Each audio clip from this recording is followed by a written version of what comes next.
দর্শক, এই মুহূর্তে একটা মজার আলোচনা হবে। সেটা হচ্ছে ডক্টর মোহাম্মদ ইউনূস যেখানে সফল হচ্ছে, প্রতিটা জায়গায় ডক্টর মোহাম্মদ ইউনূস সফল হচ্ছে, কিন্তু রাজনৈতিক দল তারা কিন্তু বারবারই ব্যর্থ হচ্ছে।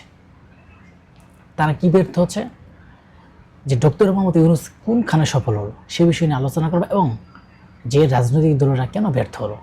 আপনি দেখেন, ডক্টর মোহাম্মদ ইউনূস আন্তর্জাতিক পর্যায়ে সফলতার প্রতীক, সেখানে বাংলাদেশের রাজনৈতিক দলগুলা কেন বারবার ব্যর্থ হচ্ছে, এটাও কিন্তু মানুষের একটা মনের ভিতরে কথা উঠে আসছে। যে ইউনূসের সাফল্যের পিছনে আছে তিনটি বড়: স্বচ্ছতা, দীর্ঘমেয়াদী পরিকল্পনা ও পারফরম্যান্স। এই স্বচ্ছতা, দীর্ঘমেয়াদী এবং পরিকল্পনা আর পারফরম্যান্স যার ভিতরে আছে এবং যার মনের ভিতরে আছে, তিনি কিন্তু সফলতা হতে পারবেন এবং সফল হতে পারবেন।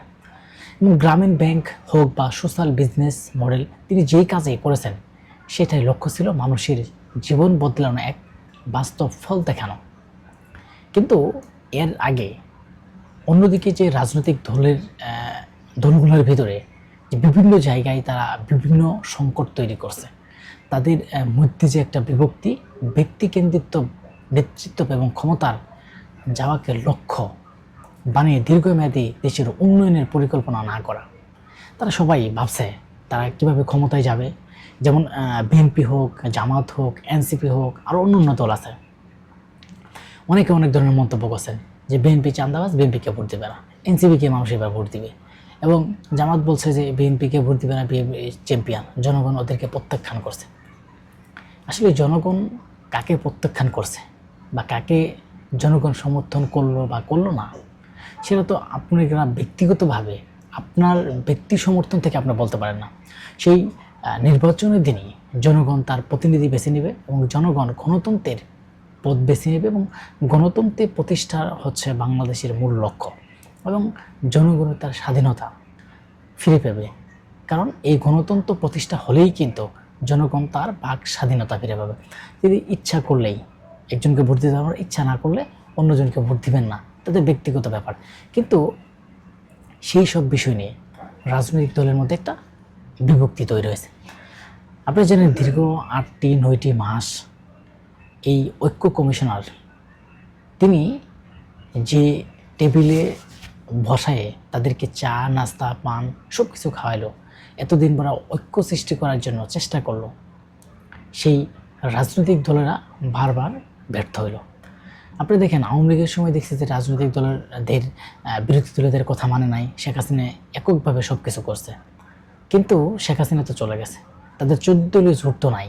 কিন্তু এখন যারা এই যে বিএনপির সাথে যারা যুগপৎ আন্দোলনে ছিল, যাদের একত্রভাবে ছিল, তারা কেন বিরোধিতা করছে এবং তাদের নিজেদের ভিতরে কেন সংকট তৈরি হচ্ছে।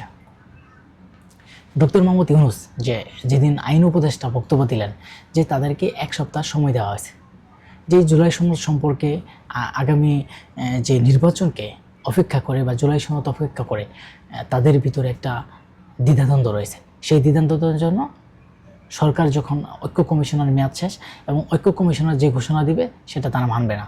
কিন্তু তারা তখন কি বলল, রাজনৈতিক দল যারা আছে তাদেরকে ঐক্যবদ্ধ হওয়ার আহ্বান জানিয়েছেন এবং 1 সপ্তাহ সময় দিয়েছেন।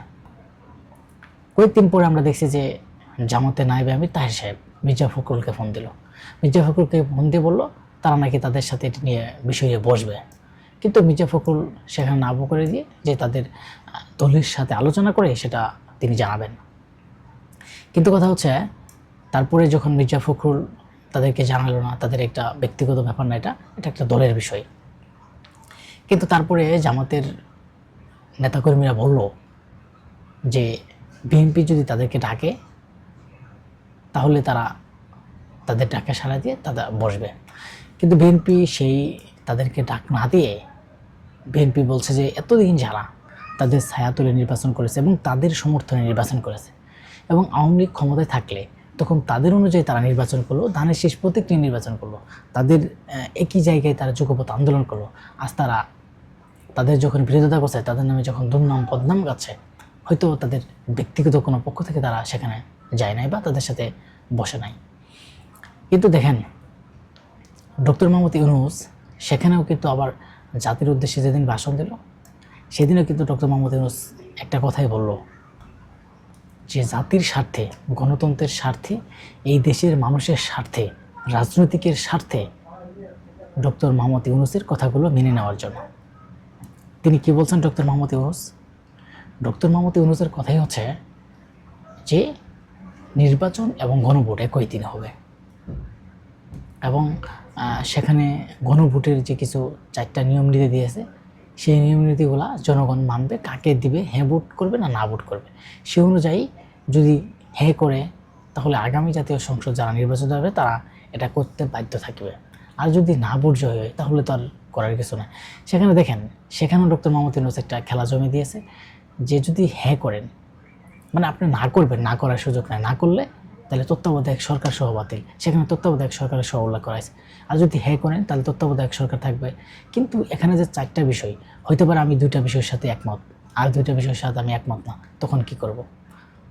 তো প্রতি গণভোট যখন হয় আমরা দেখছি যে হ্যাঁ ভোট জয় হওয়ার সম্ভাবনা থাকে, কিন্তু এইবার যে গণভোট করা হয়েছে, গণভোটের আয়োজন করা হয়েছে, এটা আসলেই না ভোট জেতার সম্ভাবনা বেশি আছে বলে আমি মনে করি। এই জন্য রাজনৈতিক দলকে ঐক্যবদ্ধ থাকতে হবে এবং ডক্টর মোহাম্মদ ইউনূস বারবার সফলতা পাচ্ছে এবং সেই রাজনৈতিক দলগুলাই কিন্তু বারবার ব্যর্থ হচ্ছে। ডক্টর ইউনূস নিজেকে কখনো দলের মধ্যে সীমাবদ্ধ করেনি। তিনি কাজ করেছেন প্রতিষ্ঠানের মাধ্যমে, আইডিয়ার মাধ্যমে এবং ফলাফলের মাধ্যমে। আর রাজনৈতিক দলগুলো অনেক সময় নিজেদের ব্যক্তিগত স্বার্থ, ক্ষমতা সীমিকরণ আর দলীয় দ্বন্দ্বের মধ্যে আটকে ফেলেছে।